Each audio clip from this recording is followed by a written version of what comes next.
Sir నేనేమంటున్నా అంటే ఈ ప్రభుత్వానికి చిత్తశుద్ధి ఉంటే మీరు మేనిఫెస్టోలో చెప్పినట్టు బెల్ట్ షాపుల్ని తీసేయండి. ప్రభుత్వం మీదే ఉన్నది. మీరు మేనిఫెస్టోలో చెప్పినట్టు బెల్ట్ షాపులు తీసేయాలని చెప్పి నేను డిమాండ్ చేస్తూ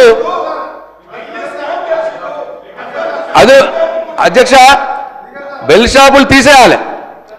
అట్లనే ఆదాయం 12,000 కోట్లు 12,000 కోట్లు అంటే మామూలు మాట కాదు సార్. 12,000 కోట్లు ఇవాళ పెంచాలా అనంటే ఎన్ని రేట్లు పెంచుతారు సార్? ఏం చేస్తారు సార్?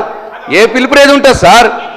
ఇదంతా కూడా సార్ ఇది అన్యాయం సార్. 12,000 కోట్లు పెంచడం అయితే ప్రజల్ని మంది ఎక్కువ తాగిపోయడం, లేకపోతే ప్రజల మీద భారం మోపడం, ఈ రెండు విషయాలే మరి టార్గెట్గా పెట్టుకున్నారు. దయచేసి దీని మీద పునరాలోచించాలి.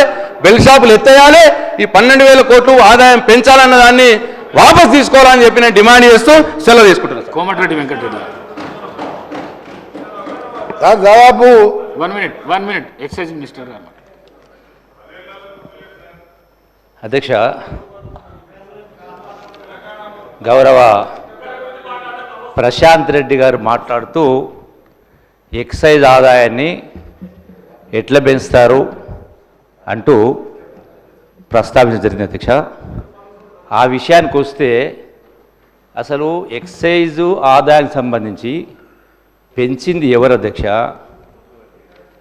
2014 జూన్ 2 తెలంగాణ రాష్ట్రం ఏర్పడ్డ సందర్భంలో తెలంగాణ రాష్ట్రానికి వచ్చినటువంటి ఎక్సైజ్ ఆదాయం ఆనాడు వస్తున్న ఆదాయం సుమారుగా 9,000 కోట్ల అధ్యక్ష. సుమారుగా అదే 2023 డిసెంబర్ 6 నాటికి వాళ్ళ ప్రభుత్వ పరిపాలన దిగిపోయే నాటికి మొత్తం ఆదాయము 34,000 కోట్ల అధ్యక్ష. అంటే 9,000 నుంచి 35,000 కోట్ల రూపాయలు ఎక్సైజ్ ఆదాయం అంటే అధ్యక్ష వాస్తవాలు వినాల. 25,000 కోట్ల రూపాయల ఆదాయం పెంచింది ఎవరు? నెంబర్ 1. రెండవది, వారు మాట్లాడుతున్నారు, నేను ఇక్కడ లేను కాబట్టి అయినా కూడా ఏదైతే 12,000 కోట్ల రూపాయలు ఎట్లా పెంచుతామన్నారు అధ్యక్ష, వాళ్ళు దిగిపోయే నాటికి వాళ్ళు ప్రపోజ్ చేసినటువంటిది 39,000 కోట్ల రూపాయలు వాళ్ళు చూపించారు. దానిపైన 3% 4% యాడ్ చేయడం జరిగింది. అంటే 4,000 రూపీస్ 4,000 crores. అంటే మీరే ప్రపోజ్ చేసారు. 12,000 కోట్లలో 9,000 కోట్లు 34,000 ఆదాయం రాంగా 34 కోట్ల ఆదాయం రాంగా మళ్ళీ 9,000 కోట్లు పెంచుతామని మీరు ప్రపోజ్ చేసినటువంటి బడ్జెట్ ఎస్టిమేషన్ ఉండింది. దానిపైన ఓన్లీ 4,000 crores చూపించడం జరిగింది. రెండవది అధ్యక్ష, ఇవన్నీ ఎట్లా పెరిగినాయి? ఎందుకు పెంచిండ్రు? ఎవరి రాష్ట్రాన్ని ఈ స్థాయికి తీసుకొచ్చింది? ఎవరిటువంటి అలవాట్లు నేర్పింది? అధ్యక్ష రెండవది అధ్యక్ష, మరి వాస్తవ పరిస్థితి ఉంటే ఈ ప్రభుత్వం వచ్చిన తర్వాత మీరు పన్నులు పెంచుతూ ఆదాయం పెంచారు. ఈ ప్రభుత్వం వచ్చినటువంటి 13-14 మాసాల్లో 1% కూడా పన్ను ట్యాక్స్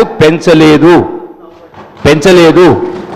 రెండవది, మీరు చెప్పిన లెక్క ప్రకారం చూస్తే అధ్యక్ష, మరి 10 సంవత్సరాల కాలంలో 9,000 కోట్లది 34,000 కోట్లు 25,000 కోట్లు అంటే ఆల్మోస్ట్ 400%.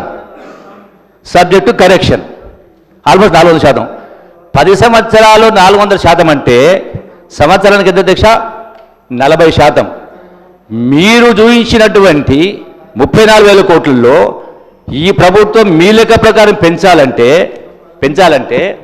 మరి 34,000 కోట్లు 40% ఎంత అధ్యక్ష? ఎంత అధ్యక్ష? ఆల్మోస్ట్ 15,000 కోట్ల రూపాయలు. అంటే 35 50,000 కోట్లు కావాలి ఆదాయం. యాక్చువల్గా ఈ ప్రభుత్వం వచ్చిన తర్వాత పెంచలేదు, పెరగలేదు, ఇంకా కొంత తగ్గింది. రెండోది అధ్యక్ష, ఏదున్నా రెండవది ఎట్లా ఆదాయం పెంచుతారంటే 1% కూడా ట్యాక్స్ పెంచకుండా ఆదాయం పెంచే మార్గాలంటే రెండవది అధ్యక్ష, ఏదైతే అంటే పిల్ఫరేజ్ ఎక్కడెక్కడైతే ఇతర రాష్ట్రాల నుంచి పన్ను కట్టకుండా వచ్చేటువంటి ఆదాయం కావచ్చు, ఫామ్ హౌజులలో ట్యాక్స్ కట్టకుండా అంటే ఇల్లీగల్గా సప్లై చేసేది కావచ్చు, అట్లాగే ఈ యొక్క బ్రేవరేజ్ కార్పొరేషన్ కావచ్చు, అంటే ఏదైతే లిక్కర్ మ్యానుఫ్యాక్చర్ కంపెనీస్ ఉంటాయో వాళ్ళకి అక్కడ సీసీ కెమెరాలు పెట్టినాం. ఆ సీసీ కెమెరాలను ఏదైతే పోలీస్ కమాండ్ కంట్రోల్ సెంటర్కు అనుసంధానం చేసినాం.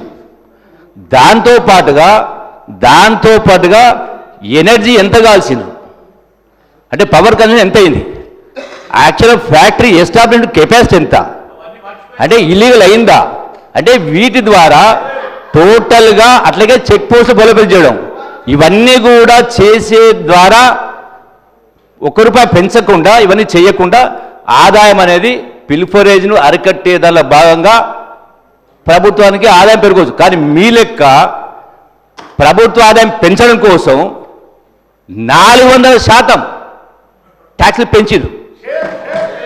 మాట్లాడితే అర్థం ఉండాలి. ఉల్టా చోర్ కొత్వాలు గుడ్డ అంటేనట్టుగా దొంగ అరిసినట్టుగా మాట్లాడితే ఏమైనా న్యాయం ఉంది అధ్యక్ష?